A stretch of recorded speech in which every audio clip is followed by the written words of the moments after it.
नमस्कार, स्वागत है आपका आज के महाभारत में। मैं हूं मनीष कुमार मल्होत्रा। आइए शुरुआत करते हैं आज की खास खबर पर। आपको बताते चले कि सीतापुर के लहरपुर में सीएम योगी ने जनसभा को संबोधित करते हुए तथा शिलान्यास व लोकार्पण किया। आपको बता दें कि इस लहरपुर में काफी करते हुए विपक्ष पर निशाना साधा और आने वाले आगामी चुनाव 2022 विधानसभा में की काफी अहम चर्चा पर बात की, जिसमें लहरपुर से लेकर के सीतापुर में भी उनका किया गया स्वागत। देखिए इस रिपोर्ट से। दाल भी मिली होगी और दाल भी अच्छी क्वालिटी की है, पैक्ड है पूरा। अगर सपा की सरकार होती भाइयों बहनों तो चाचा और भतीजे में लूट मच गई होती।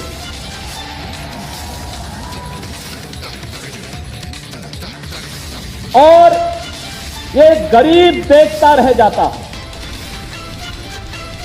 गरीब को सुविधा का लाभ पहले नहीं मिलता था, न आवास योजना का लाभ मिलता था, न शौचालय का लाभ मिलता था, न स्वास्थ्य की सुविधा मिलती थी, न बिजली का।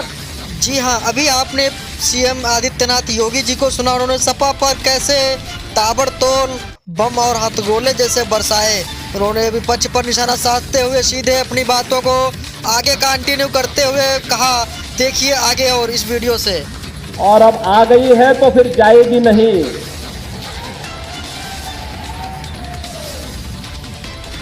पहले गरीब के लिए नौकरी आती थी और महाभारत के रिश्ते समाजवादी पार्टी के एक ही परिवार के सब निकल पड़ते थे। कहीं चाचा, कहीं भतीजा, कहीं बबुआ, कहीं मामा, कहीं भांजा और क्या क्या कौन कौन रिश्ते होते हैं, ये सभी रिश्ते वसूली में निकल पड़ते थे। नौकरी नहीं लग पाती थी, पैसा भी जाता था, नौकरी भी नहीं लगती थी। 2017 के बाद जितनी नौकरी लगी है, लगभग 5 लाख नौजवानों को प्रदेश के अंदर हम नौकरी देने जा रहे हैं। अभी तो कुछ नियुक्तियों के पत्र वितरित होने बाकी हैं। मैंने विभागों से कहा कि वे स्वयं ही वितरित कर दीजिए, मुझे अब समय मिलना कठिन होगा। लेकिन भाइयों बहनों, 5 लाख नौजवानों को नौकरी मिल रही है, सरकारी नौकरी। और कोई नहीं कह सकता कि कोई लेन देन किसी ने किया हो, कोई भ्रष्टाचार किया हो। अगर कहीं से कोई सुगबुगाड़ दिखाई दी तो भ्रष्टाचारी को उठा करके जेल भेज दिया गया। लेकिन प्रदेश के नौजवानों के साथ खिलवाड़ नहीं करने दिया गया। प्रदेश के नौजवान को सम्मान देने का कार्य किया। और अब तो बबुआ को एक बात की और चिढ़ हो गई है कि उत्तर प्रदेश के नौजवानों को स्मार्टफोन और टैबलेट क्यों मिल रहा है। क्योंकि ये स्मार्टफोन गरीब के हाथ में आए, ये स्मार्टफोन प्रदेश की बेटियों की हाथ में आए, ये टैबलेट का लाभ ऑनलाइन एग्जामिनेशन के लिए ही नहीं, ऑनलाइन एजुकेशन के लिए भी हमारा नौजवान करे, प्रतियोगी परीक्षाओं की तैयारी के लिए करे। यह समाजवादी खानदान कैसे बर्दाश्त कर सकता है? क्योंकि वहां तो उनके लिए प्रदेश नहीं, उनके लिए अपना परिवार ही प्रदेश है और हम लोगों के लिए पूरा प्रदेश ही परिवार है। हम सोचेंगे पूरे प्रदेश की 25 करोड़ जनता के लिए सोचेंगे। वे सोचते थे अपनी खानदान के लिए सोचते थे।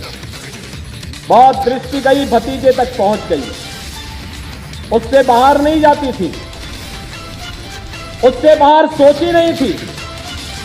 और भाइयों बहनों, मैं आप सबसे यही कहना चाहता हूं, आज प्रदेश के अंदर आप पश्चिमी उत्तर प्रदेश में जाएंगे, बड़ी भयावह स्थिति थी। 2017 के पहले 2014 के लोकसभा चुनाव में जब हम लोग निकलते थे, 2017 में जब विधानसभा चुनाव में हम लोग पश्चिमी उत्तर प्रदेश में गए थे, किसी कार्यकर्ता के घर में जाते थे, परिवार के सदस्य एक ही बात कहते थे, हमें इस नरक से कैसे निजात मिलेगी, कैसे निजात मिलेगी। मैं पूछता था क्या हो गया, कहते थे बेटियों को स्कूल नहीं भेज पा रहे हैं, क्या हो गया? कहा सब गुंडे परेशान करते हैं, कभी भी उठा के ले जाते हैं। क्या आज किसी बेटी को कोई छेड़ने का दुस्साहस करेगा? उस दुशासन और दुर्योधन को मालूम होगा फिर पहले तो महाभारत के लिए कृष्ण ने युद्ध किया होगा, अब तो जिन बेटियों को हम लोगों ने पुलिस में भर्ती किया है ये वहीं पर महाभारत रचा देंगी और वहीं पर उसको काम तमाम कर देंगी। भाइयों बहनों, अंतर यही है, पहले राम भक्तों पर गोलियां चलती थी और अब अयोध्या में भव्य राम मंदिर का निर्माण हो रहा है। अयोध्या में भगवान राम का मंदिर क्या ये समाजवादी या कांग्रेस या गोवा की पार्टी बनाती? क्या राम मंदिर से इनसे कोई उम्मीद करते थे? आज आपको अयोध्या में राम मंदिर बनने पर कैसा लग रहा है?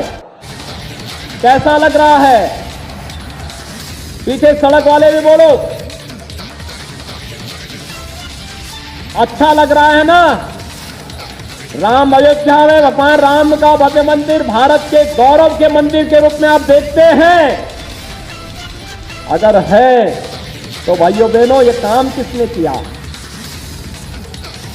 भारतीय जनता पार्टी की डबल इंजन की सरकार थी, इसलिए सारी बाधाओं को दूर करते हुए अयोध्या में भगवान राम के भक्तों की भावनाओं के अनुरूप भव्य मंदिर के निर्माण कार्य भी आगे बढ़ा दिया गया।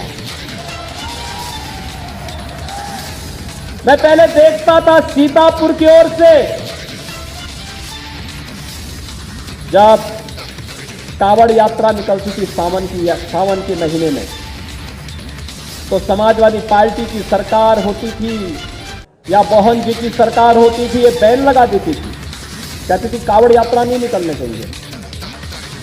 मैं 2017 में जब मुझे मुख्यमंत्री बनाया गया तो मैंने पूछा, मैंने कहा भी आखिर क्यों रोक लगती है इस पे? कहा साहब वो कहते हैं कि ये ठीक नहीं है। तो मैंने कहा सभी प्रकार की यात्राओं में फिर रोक लगनी चाहिए।